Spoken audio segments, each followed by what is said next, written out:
Assalamualaikum. Salam. Dik, nama apa dik? Nama saya Mio. Mio. Ha. Selalu main futsal kat sini Selalu main kat sini dengan kawan-kawan. Oh, keadaan sebenarnya macam mana? Sekarang ni keadaan teruk sikit lah. Banyak sampah. Oh. Lepas tu longkang-longkang belah sini tersumbat, air bertakung. So kadang-kadang tu saya risau lah. Banyak nyamuk Aedes semua dalam longkang. Okey, apa kata abang bagi cadangan? Abang bawa tim abang untuk cuci clear kawasan futsal ni. Boleh dik? Boleh cadangan saya. Boleh abang clearkan ni lah sampah-sampah dalam longkang ni. Boleh. Air tak bertakung kan. Boleh. Nanti Kalau tim saya akan bukan- buatkan.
Kalau macam tu bagus abang.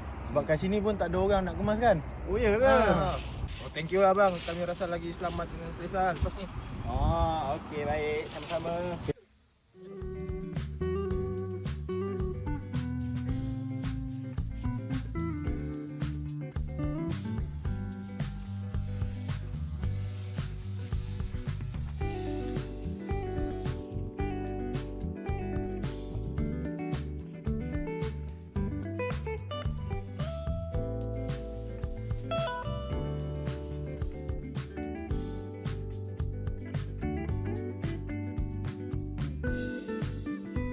Okey dik, macam mana? Kawasan dah clear apa semua? Abang dah cuci lokan, dah mesej rumput, dah putih daun, putih apa semua. Macam mana perasaan dik? Saya rasa sekarang kalau hujan tu air mengalir lah. Tak ada air bertakung dah. Nyamuk-nyamuk Aedes pun dah tak ada lah. So, terima kasih abang Nampak semua bersih, tempatnya bersih. Bahagian-bahagian tadi semua bersih lah.